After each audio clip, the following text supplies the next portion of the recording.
तो समर सिंह पूरी जिम्मेदारी के साथ अपने सब साथियों के साथ हमेशा समाजवादी के कार्यक्रमों को सफल बनाया। मैं जब भी रथ लेके गया हूँगा या किसी कार्यक्रम के आयोजन में बुलाया होगा, ये बहुत ही अपने सभी साथी और तैयारी के साथ उनके परिवार के ऊपर दुख आया है और ऐसा दुख जो हम और आप कल्पना नहीं कर। आज भी सच्चाई सामने नहीं, एम्बुलेंस नहीं चलाना चाहते और अस्पताल में दवाई नहीं रखना चाहते, पहले से नहीं है। ये गरीब को मारना चाहते हैं, गरीब को मारना चाहते हैं, इसीलिए एम्बुलेंस नहीं चला रहे और जो व्यवस्था अच्छी चल रही थी उन तमाम कर्मचारियों को भी निकालने का काम किया।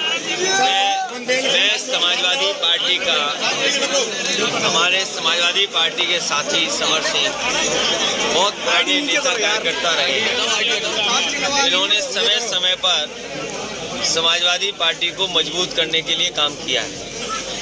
मुझे याद है जब कभी भी मैं यहाँ से गुजरा हूँगा या समाजवादी पार्टी का कभी कार्यक्रम रहा होगा, किसी आंदोलन में हिस्सेदारी की बात रही होगी, तो समर सिंह पूरी जिम्मेदारी के साथ अपने सब साथियों के साथ हमेशा समाजवादी के कार्यक्रमों को सफल बनाया।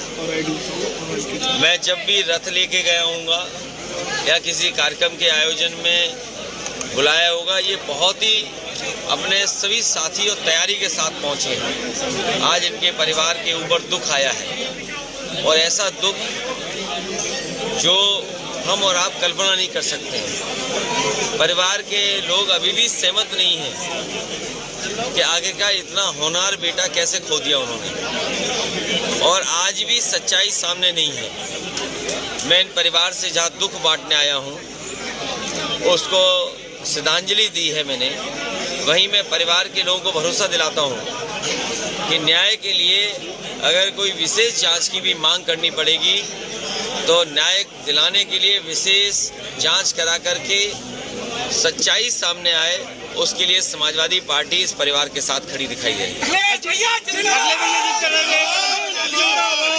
अगले भी ये जिस तरह से एम्बुलेंस के कर्मचारियों को जिंदाबाद, जिस तरह से कर्मचारियों को हटाएगी उसको लेकर क्या कहेंगे? जिस तरह से कर्मचारियों को हटाएगी एम्बुलेंस के कर्मचारियों को उसको लेकर क्या कहेंगे? 10,000 कर्मचारी, 10,000 एम्बुलेंस के कर्मचारी हटाए गए, उनको लेकर देखिए, ये एम्बुलेंस नहीं चलाना चाहते और अस्पताल में दवाई नहीं रखना चाहते, डॉक्टर पहले से नहीं है। ये गरीब को मारना चाहते हैं, गरीब को मारना चाहते हैं, इसीलिए एम्बुलेंस नहीं चला रहे और जो व्यवस्था अच्छी चल रही थी उन तमाम कर्मचारियों को भी निकालने का काम किया। समाजवादी सरकार में ये एम्बुलेंस इसलिए चली थी जिससे गरीब के गांव में अगर कोई साधन नहीं है, गाड़ी उपलब्ध हो, वो अस्पताल कम से कम पहुंच जाए और उसका इलाज हो जाए। लेकिन ये सरकार चाहे स्वास्थ्य सेवाएं हों, चाहे पुलिस की 100 नंबर जो अब 112 है वो इंतजाम हो, सब बर्बाद करना चाहती है।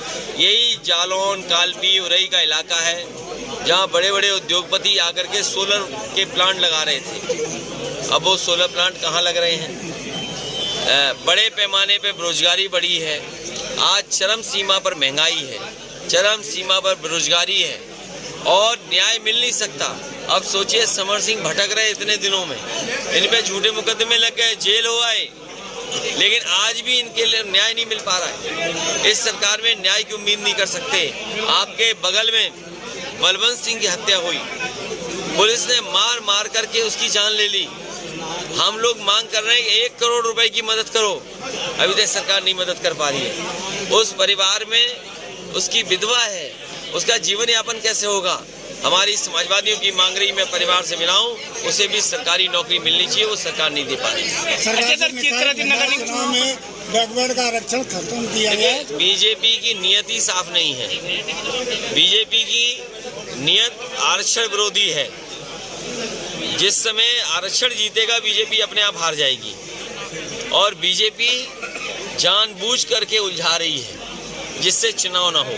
समाजवादी पार्टी क्या स्टैंड होगा? समाजवादी पार्टी और हमारे लोग सुप्रीम कोर्ट में भी जाएंगे और सरकार के खिलाफ और जो फैसला आया उसके खिलाफ खड़े होंगे। अभी हाल ही में मुख्यमंत्री ने जो कहा,